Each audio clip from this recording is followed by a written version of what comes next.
All right, this is the follow up, and we are following up today on a live video I did for George's Bass Chat in 2020 last year entitled The Best Seat in the House Playing Bass Behind Singers. My guest today on the follow up is none other but the mighty Darius de Haas. Darius, thank you so much for making yourself available and welcome to the follow up. Thank you for having me, George. You know I love you, so I would do anything for you. Awesome. The feeling's mutual. All right. So, for those watching, for those listening, let me give you some background on Darius and my history.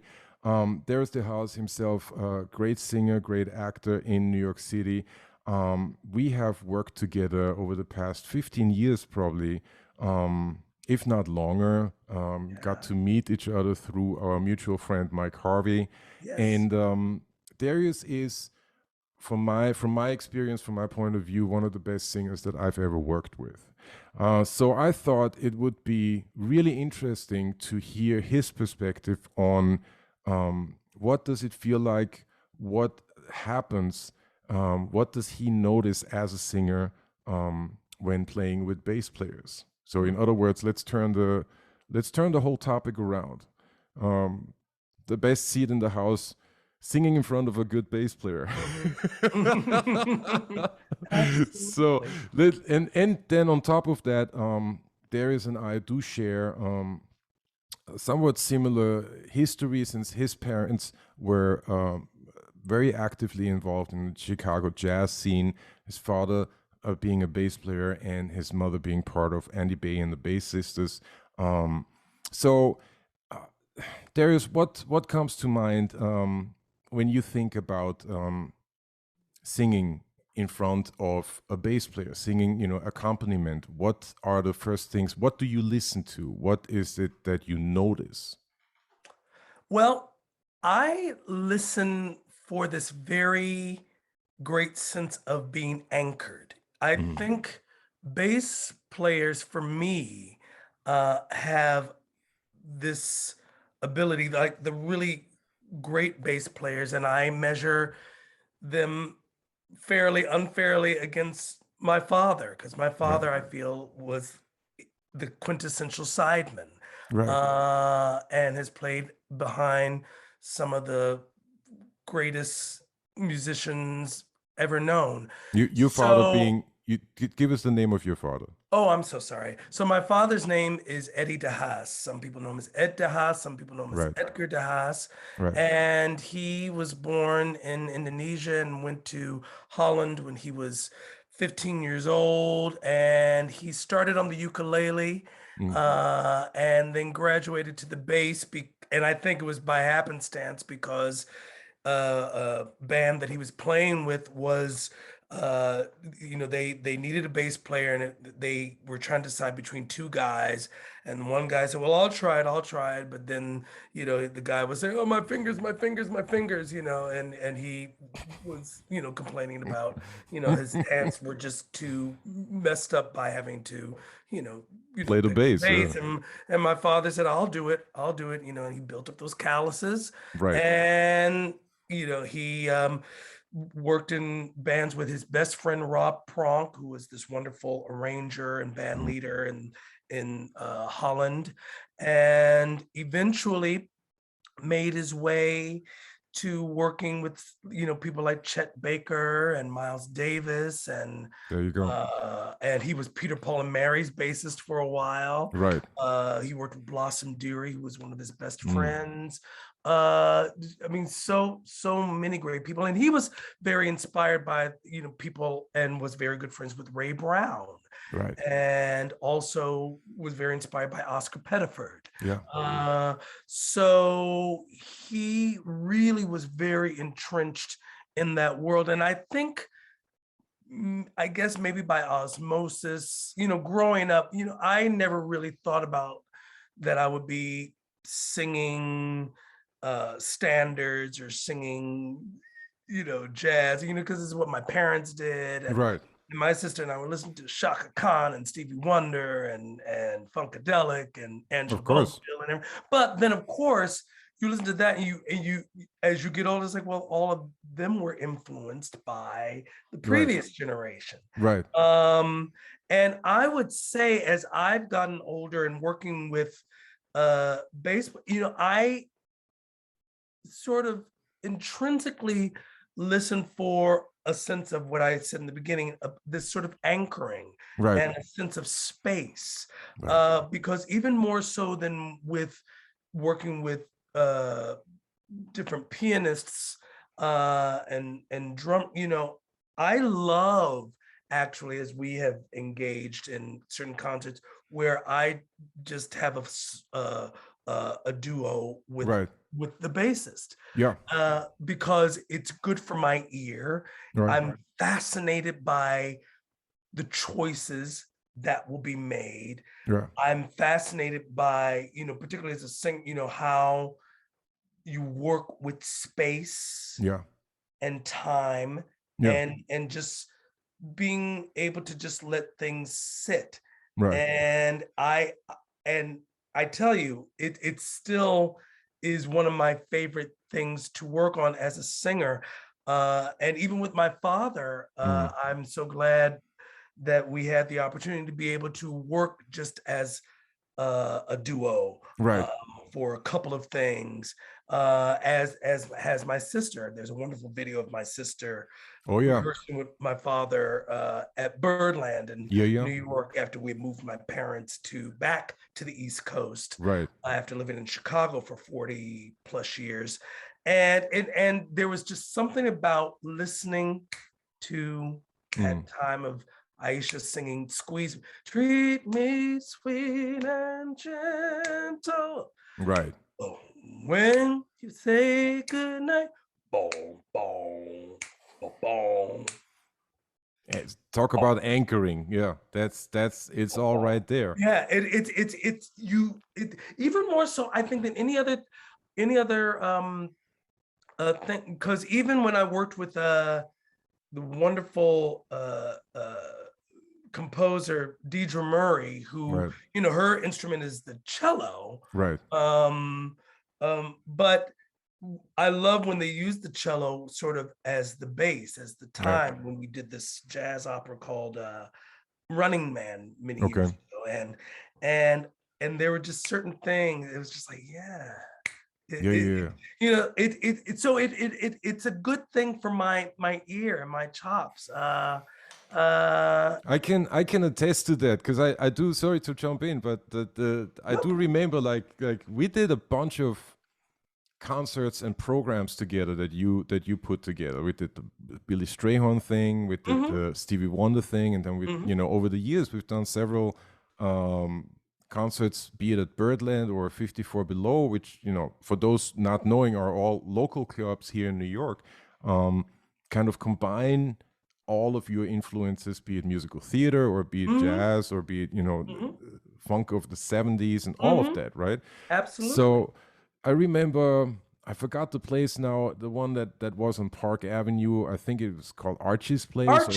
Archie's on There you go. on Park Avenue. Yeah, that was a wonderful place. We're playing Archie's Place and we're doing the Strayhorn concert. Yeah. And one song, I forgot which one it was, but we start on Chelsea Bridge. Perhaps it was. I start on the low B flat on the upright Arco, and I gotta go from the low B flat to the A flat, right? So meaning there's this whole tone, this whole step that I'm going back and forth, right? Right. And rehearsals. It wasn't Chelsea Bridge. Oh God, what I yes. It was a. I can't remember the name of the song right now, but the minute we live for, maybe I'm not sure. I can't remember. Something like that. Anyway, it'll come to us or not. But so for those familiar with the upright bass, that's a tricky shift to do. Yes, it is. Darius turns around like, your A flat is out of tune. I'm like, what? Don't you hear that? Yeah, Lord.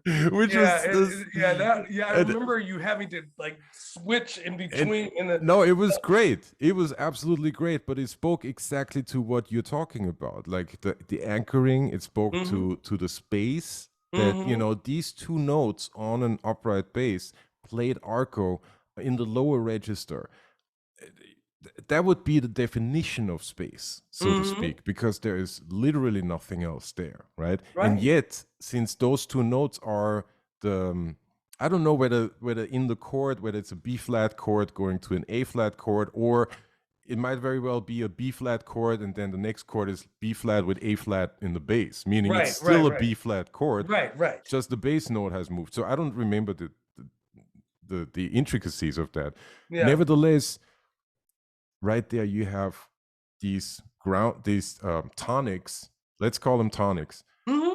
and with that you have all the harmonic information that you in reality need between Mm-hmm. tonic and melody, right? So right there you have space, and that I Yes. thought was that definitely made me like up my ante on my ear training. Hello. Well, and vice versa, George. And it's the thing because I had done, when I came to New York initially and I wanted to be a Broadway baby, and I came a Broadway baby and did all these wonderful shows and got to tour with a lot of Hmm. musical theater oriented stuff. And in 2000, in like towards the end of 1999, 2000, I could just feel a shift Mm. coming over me Right, wanting to. I said, this isn't enough. I need to explore right, what my musical instinct is taking me to, right. where my musical instinct is taking me to. And if anyone had told me, they said, well, you know, look at Billy Strayhorn, Right. pick one of the hardest Yeah. composers to sing, to Right. play, Right. and straight out of coming out of musical theater land, Yeah. but in an interesting way because I had done a lot of sort of kind of avant-garde type of music theater as well. Right. For some reason, that helped to inform it, maybe in a distant way. Right. And I had worked on this piece, and I forgot how I ended up doing doing it. It was fired at Keaton's Bar and Grill, and the composer of that was Roy Nathanson. Remember Roy Nathanson, Oh yeah, of course. saxophonist, and he Yeah, worked yeah, with us at Archie's. yeah. And for some reason, that was kind of the connecting factor between my musical theater thing at the time and going Mm. into another realm, because of course he had the what was it the Jazz The Passengers Jazz Passengers. Yeah, and yeah. and all that stuff, and we had done this piece, and that's where I met Deidre Rodman, who Right. was the MD for Yeah. the Strayhorn concerts at the time that we worked with. And so just really, it was almost like kind of retuning my ears in a different way. It's like, oh, I it it's okay to feel the sense of influence from musical theater. What can I use with that? Because what I was so self-conscious about, even having grown up in a jazz, Hmm. influenced family, Yeah. uh, I was like, oh, I'm going to be perceived as this musical theater performer, and how, you know, feeling safe enough Right. to be in the space that I was in and be able to bring all those things. And what I loved working with you specifically is that you were always open. Right. That was the thing. There was always open, and there never, you at least expressed to me, any kind of preconceived notions of how a certain thing would be done, because I would get that a lot in trying to Mm. put that program together. Well, Uh, maybe that's a good jumping off point, because once again, like we're talking about, what does a singer, now we're turning it around, like what does a singer look for in an accompanist, right? What does a singer look for, like of course, since I'm sitting on the other side of the screen, it's we're talking about bass players, but let's also branch out. Let's see what is it that singers are looking at, and how far, because you've also, and this is very interesting, you've had a lot of experience also, especially with avant-garde music, with you know stuff that music that can be seen as for lack of better description, classical, right? Mhm. But which doesn't necessarily have lyrics to tell the story, which where the sound of the human voice has a lot to do with it, you know. Mhm. So all of that, taking all of that into consideration, like what do you look for, or what are the non-negotiables like for an accompanist? Well, I tell you, I've always been very fortunate in my concert career, in that I felt I was very spoiled by Mm, the musicians I had the privilege of working with, honestly, mm, uh, and and people being able to recognize whatever they recognized in my voice, where they said, "Okay, let me help him get to where he's trying to go. right, right, right. Let's try to help him get to." So I would say I look for a real expansive musicianship. Even if you're not familiar with absolutely every sort of mode of music, Mm, but I do think you have to have really great ears. mm. You got to be able to read fairly decently, Yeah, yeah, because it's just that I'm gonna throw stuff in front of you, and I sometimes I'm like, okay, here it comes, and and it's just like, oh, and they're like, oh Lord, it's like, oh God. And I've even done it in front of people who read marvelously, but they kind of want to just follow the charts right, and right, and just but when I put something that's really notey in front, which is usually a lot of musical theater music or right. more art music type stuff, then it's like, oh God. But Well, I mean, let me just jump in real quick, because here's the thing, and I think the audience needs to know that, like, you put that, because I've been on the receiving end of that, right? You put you put that music in front of people, but then you also stand there and sight read the hell out of it, okay? well, And I'm I, sight read. I'm a lazy sight reader. I'll be very honest. I'm a that's lazy sight reader, but I've had to learn how to do it well enough right, to, say, okay, well, if you're going to do this, Darius, you better get in there right, and right, right. be in So I there. just wanted to add that, like, to let the audience know, like, yeah, you put difficult music in front of your musicians. Nevertheless, you are able to handle that at a Yeah, moment's notice, and yeah, that again is incredibly inspiring and motivating when you are in my chair, right? Because yeah, then yeah, I'm like, oh, the dude who's leading all of this really can do all of it. I better get my shit together, yeah, right? So yeah, that's yeah.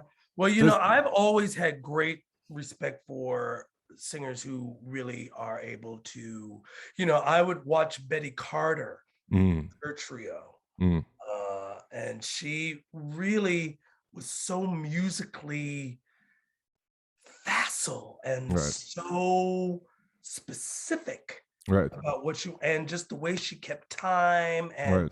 the way she could stretch stuff. It's so funny. I go through cycles like I listening to I'll go through periods of wanting to really listen to Betty Carter a Mm, lot. How plus I also got to see her live a lot. right, She would perform at the jazz festivals that my mother produced in Chicago back in the 80s, early right. 80s. And so I got to know her a Yeah. little bit and got to know her musicians, Mm, Curtis Lundy, who worked with her for many years, right, right. Carmen Lundy's brother, and so I was always fascinated by how she worked with musicians, and then of course watching my parents. My parents probably are the main, and my father had a kind of a snobism about singers. He was like, so he would give my mother a hard time.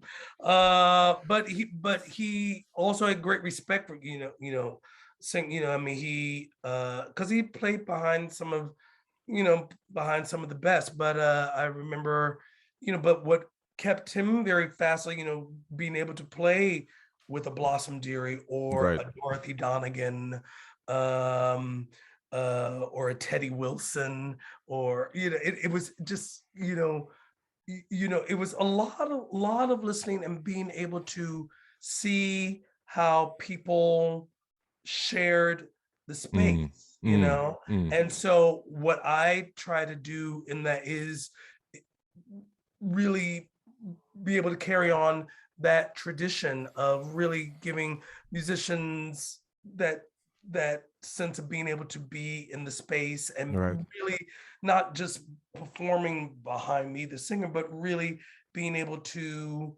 stretch out, right. as it were. I love when I observe you, or maybe Ted Firth, Mm, or any of the guys that I've gotten to work with, and uh and uh, and you all get a chance to take the space right, in a way that you may not always be right. allowed to, or may not always be asked to. Yeah. There's a Sometimes certain it won't be, sometimes it's not appropriate also, yeah, you know? yeah. Sometimes, depending on what you're doing. Yeah, yeah, Uh, but I really enjoy that sense of joy that you all get, yeah, because it's what takes me back to my childhood, right. and observing and being at those gigs with my father. Yeah, A lot of that is, sort of like, just sort of coming back around to those influences, yeah. and then also trying to find how I elevate it for myself. Mm, So it's hard because I say it's hard only, because, in the outside world, you're perceived as a certain kind of singer. Some people say, well, he's the guy, he's the musical theater guy, or he's mm. the this type of guy, and I like to keep people guessing. Right, right. And you I do. said, don't put me in a box. Don't put Right, me in a box. And so I demanded of the people that I work with. Is why I love working with you, I appreciate that. and because I celebrate my eclecticism, and Exactly.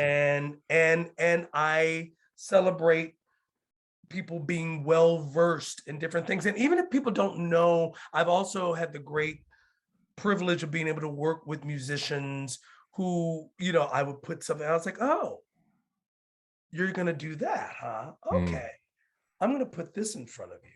mm. And they've never, like, I love when someone may not be as familiar with a Billy Strayhorn, Right, and I was like, but because of something I hear right. in their playing, I'm like, I'm gonna put this in front of you.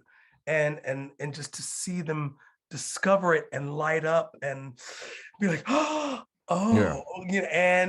and that to me is so rewarding, George. Yeah, I mean that's also, I mean that's, I think where that is coming from is you grew up listening to this music. So you have a an intimate emotional understanding of Mhm, certain things, certain, let's go like really deep into technicalities, right? You have an mhm, understanding of how certain, and this is something that I've observed, how certain chords sound, but not only the chords, but how certain inversions sound, right? mhm, So, mhm, you know, minor seven flat nine, whatever, that's that sound, okay. And when you hear it, all of a sudden you notice that, oh, wait a second, this player is playing that, right? mhm. And you can react to that. So you're Absolutely. in this unique position of really having an intellectual understanding through your education, but then Mhm, also having this emotional historical understanding through your background and upbringing, um, where these sounds mean something more, right? absolutely. And therefore I think that's where your possibility of putting certain sounds together with certain players comes from. Mhm. You know what I mean? Like that's Absolutely. Which goes back to my point of me. That's why it's like I'm spoiled by mm, you all, because there are just certain things I really listen for, or that right. I was like, no, I've got to have this in particular, Yeah, thing. yeah. And they're just people that I know will just, particularly after you, because it's also creating the relationships. I mean, we created a relationship, you and I, Oh over yeah.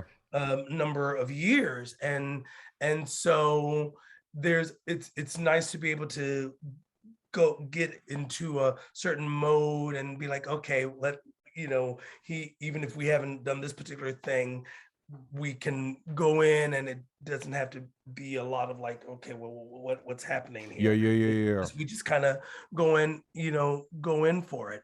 And even when, if we're trying to uh pick apart something, if it's something that is arranged a very particular way, and it's like, you know what, I really love the song, but I don't love this arrangement. Right. Let's really just pick it apart and really being able to take the time to go through. I love I almost love that process more so than the actual performing Mm, it. I mean, I definitely love the performing in front of the audience and seeing how people receive it, because there's that energy right. that comes, that reciprocal energy that we get. But there's something about the process of rehearsal and creating all of that. and Mm, and and also, I've loved, George, when you have a certain instinct about something and you was like, oh, well, let me try this. mm, Oh, I think, or when you're clarifying something, if right. there's someone's like, okay, this is, is this, are you sure this is what you wanted? Let's try, and it's a real give and take there. Oh yeah. So yeah, it's that real sense of being very open, Mm, and also being very just being a very anchoring presence, is in terms of the relationship, particularly with bass players that I right. have. Right. Right. Right. Right. Now this and that is noticeable, and that that might be interesting for the audience out there, because we don't necessarily, like, we have a lot of workshops, clinics, we have a lot of resources right now that tell us as instrumentalists, be open, be well versed in various Mhm, styles of music, etc., etc. But I always found it interesting or helpful to hear it from the other side. So not necessarily in a school setting, or mhm, in a classroom, for a lack of better description, classroom mhm, setting. But let's hear it, like, what does a singer look for? What does a mhm, singer, listen to? mhm, And I think it's also important for the audience to realize that, um, if you're in that situation as an accompanist, as an instrumentalist, and you are dealing with a singer who hears stuff really, really well, right? mhm. Um, your game is catapulted to the top. Like, it's you, even if you don't know what's happening, like, and you cannot really spell out this chord in your mind or whatever, believe me, by the end of that rehearsal, you'll be able to spell it out, Yeah, because you're so involved at that point. absolutely. Mm, I totally believe that. And I revisited, the Strayhorn material very recently for a concert that I did with Ted Firth, wonderful, wonderful pianist.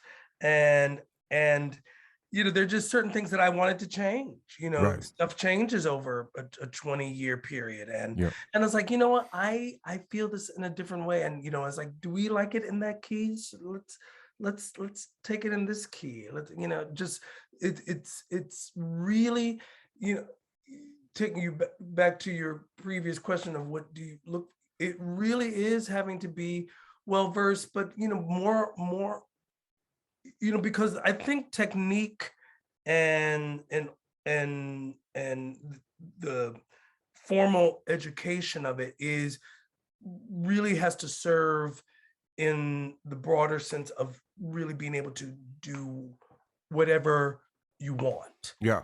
you know Yeah. my teacher, my voice teacher, said, look, Darius, with a strong technique, you can sing whatever you want.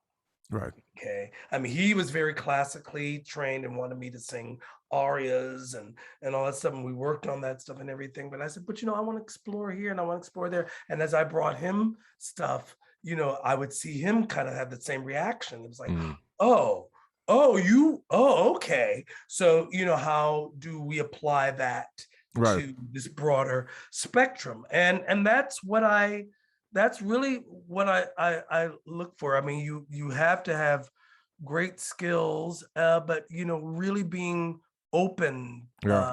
beyond and the thing is, I really approach stuff as, I know the least in the room. Mm. I mean, I'd like to think I know a lot, Right. but really, if I can be in the room with people who I was like, okay, well, they really know this Yeah. doesn't let me up, as you said, I'm up my game, and we can, but really being able to receive what people bring, and because then that surprises me. Right. Yeah, most definitely. Yeah. No, I totally get that. Well, listen, Darius de Haas, I won't keep you too long. We can go on forever. I know that about us. I also need We to got a lot to catch up bookend on, this. George. There's a lot. I need for you to help me, create actually, this is, create a studio out here Hello. in, Bucks County, Yeah, because, yeah, I'm yeah. not quite sure where we're going to be, but, I'll be calling on you to, No for worries. your No expertise. worries. No worries at all. I that I can definitely do. Oh, good. Well, But good, because I will be appealing to you for that very, very soon. awesome. Well, listen, Darius de Haas, thank you so much for making yourself available. Thanks for your insights. I think this is an interesting topic. This is an interesting spin on on stuff that for us musicians. Also, let's not forget translates into employment, right? Yeah, So it's absolutely. very very important to realize that like this is not only you know do whatever you want to do. This is also like this translates into very real employment and how to get employed, how to get gigs. This. Absolutely. So Well, in if I could just say this, I mean, yeah, yeah. I have such great admiration for you, George, because the way you have been able to parlay your skills, Mm. because I've seen your journey over these many, many years. It's And been 20 years. it's Yeah. been 20 years, Damn. over 20 years. And to see how you have come into the industry and been able to and be able to be one of the top musicians in circles that are extremely hard to break into, Yeah. be it, Yeah. Saint Broadway, Yeah, and yeah. Thank but you. No, no, also no. being in demand, you know, Outside of that. working with me, or working with Norm Lewis, Right. or working with who or with Audra and Yeah. Lady. I loved your work in Lady Day Mm. so much. I mean, just the sound.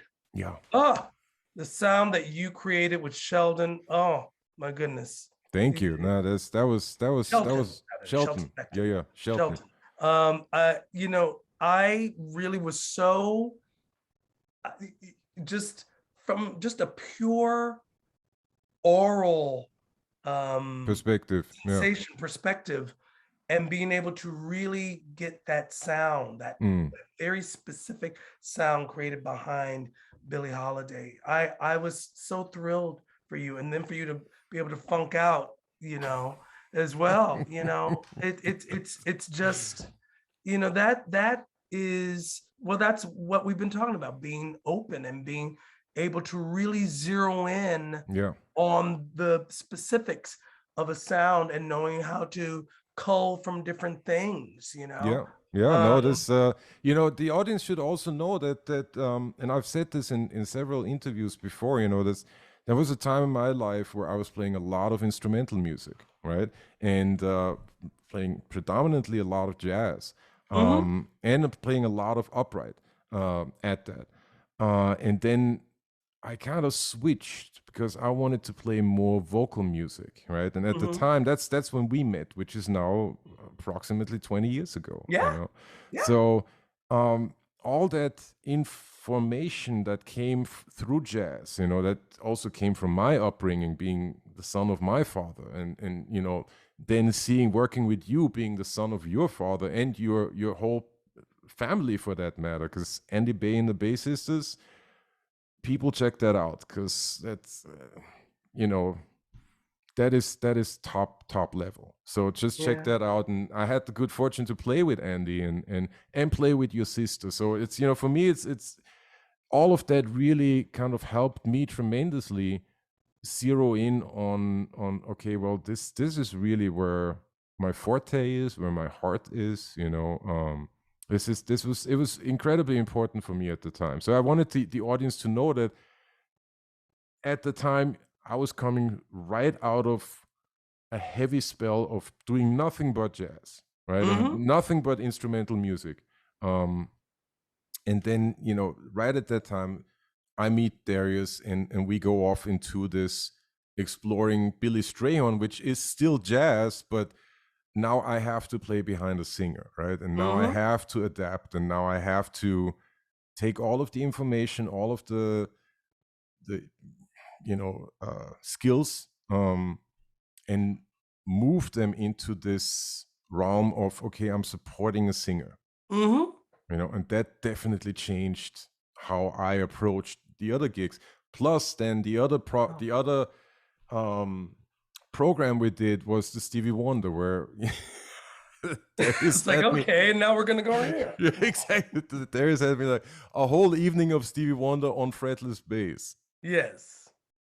Try figuring that out, because that cost some sleepless nights, believe me, in a good way. No, absolutely. And I was like,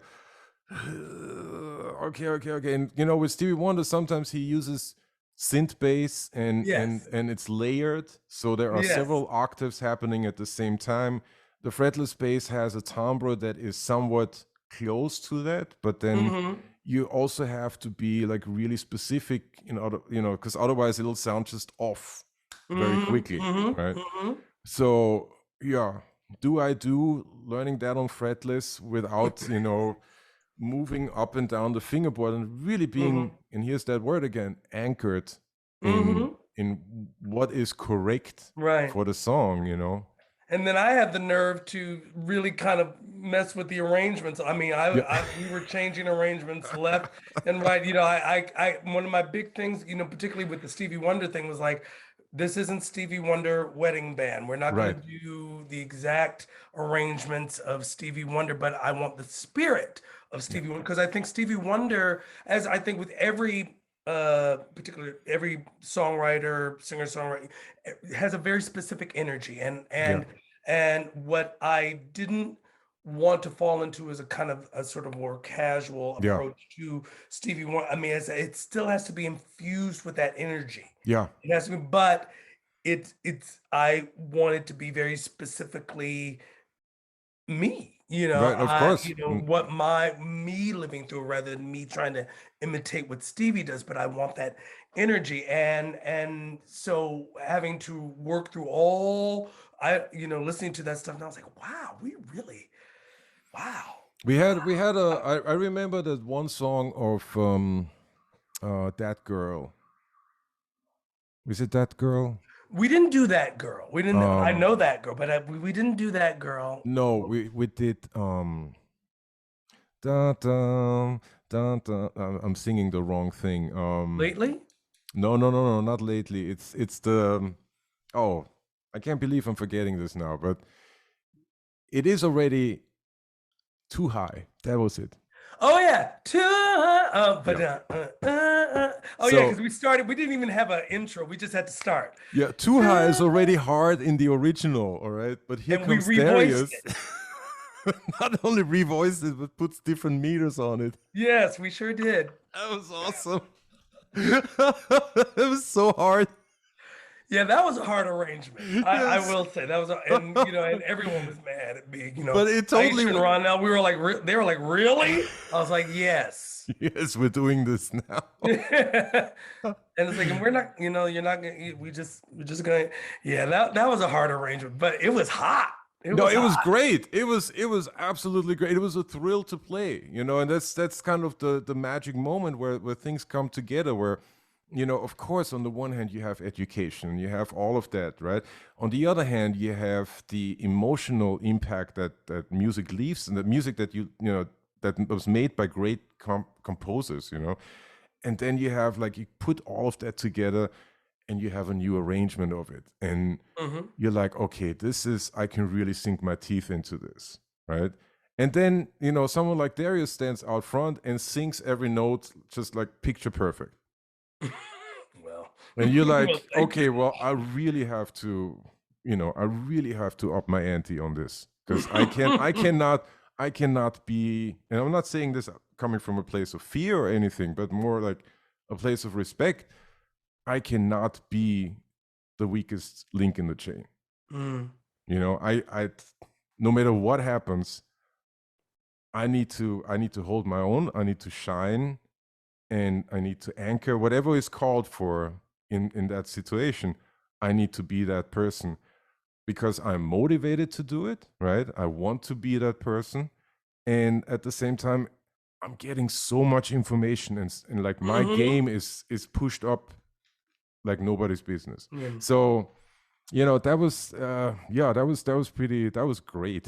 Yeah, it was great. It It was was intense. Yeah. difficult as But hell. it's so funny, George, because I never, I always see you, I always saw you very, very steady. I mean, of course, I one when you're getting so much information and having to process and having to get things in your fingers or get things in your throat or get things, just in your body, Right. of course one would go through, it's like, okay, I gotta just let it all sort of sink in. But I would have never even thought that you were, like having to be like, okay,